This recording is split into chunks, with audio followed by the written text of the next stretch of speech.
Welcome to Overcoming Shame with Greg Bancroft, where we use the language and metaphors of baseball to strike out toxic shame in everyday life.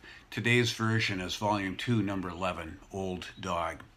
We live on the edge of a fairly rural area on the outskirts of a major metropolitan area. We've been able to identify dozens of trees and birds and flowers and grasses, as well as peepers, frogs, toads, bats, you name it. And we also have all kinds of snakes, lizards, and slimy, creepy, crawling things. So it's really no surprise to us when some creature shows up right outside our door. Like the other day when Rudy showed up. Rudy is our neighbor's dog. Rudy is very old. Rudy has a bum back leg.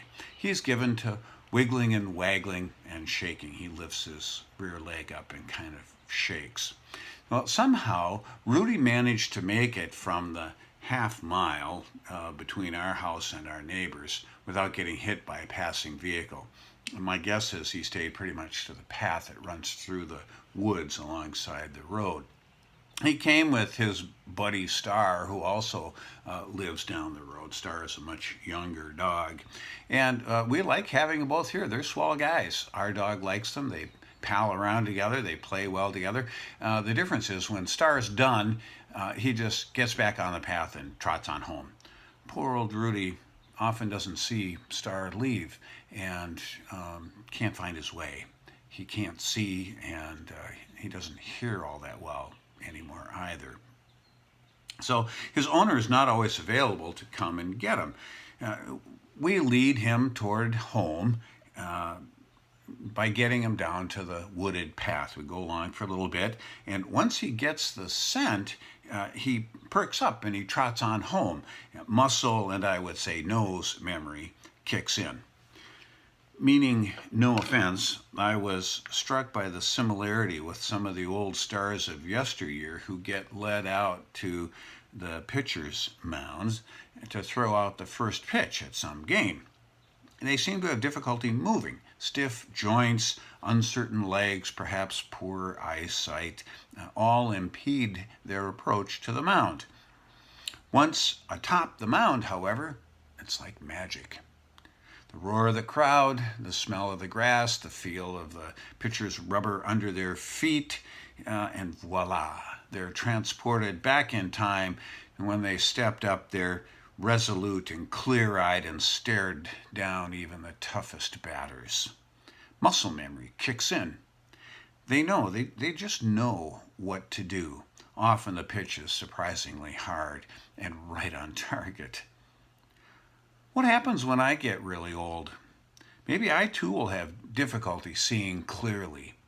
I already wear glasses and hearing aids.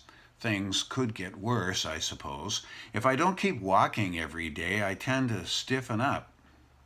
I forget things. I forget people. I forget places and events and names. I get lost driving, although in my defense, I've never been really good at directions. If I get too far off the beaten path, will someone lead me gently back? Will I know the direction to go? I wonder if, in spite of it all, I will still be wagging and wiggling, even though I'm shaking, but just grateful to be alive. This is where I believe cultivating an attitude of Little League affirmation is critical. Cultivating an absolutely deep-seated sense of positivity. Atta girl, atta boy, you got this. Toward all people, toward life in general, an attitude of Little League affirmation. This will produce the muscle memory necessary to keep us from seizing up altogether later on in life. We may have difficulty finding our way home from time to time. But getting close to the path, getting close to the mound, the field, whatever it is that represents our strongest self, getting close to that will evoke those long-held memories and allow us to rise to the occasion. And we may even have a guide at our side.